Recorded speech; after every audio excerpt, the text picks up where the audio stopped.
De la musicothérapie pour se libérer, pour libérer ses émotions.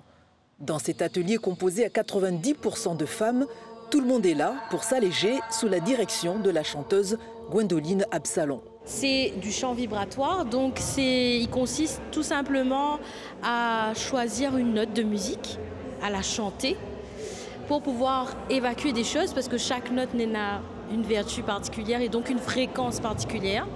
Et le fait de chanter en groupe comme ça permet une certaine cohésion et un alignement dans le corps parce que le corps a des mémoires que la musique peut réveiller ou éveiller.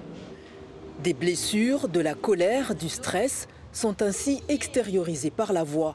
L'impact est immédiat sur tout le corps et dans la tête. Je me sens apaisée, un peu plus sereine. Ça m'a fait du bien. Pourquoi vous êtes là?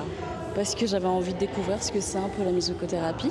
J'en ai entendu parler, mais jamais vraiment eu cette expérience. Donc pour moi, c'est comme un cadeau que je me fais à moi-même. C'est assez personnel à chacun, la manière de se relever.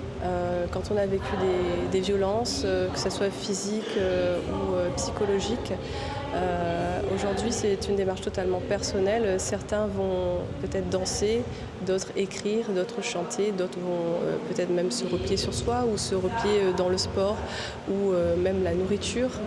Aujourd'hui, on propose des solutions qui viennent vraiment permettre aux gens d'avoir un bien-être intérieur. Se relever, c'est aussi se tourner vers des professionnels. D'où la présence notamment d'avocats et de psychologues qui assurent des consultations gratuites toute la journée au gymnase de Champfleury dans le cadre de la journée internationale pour l'élimination des violences à l'égard des femmes.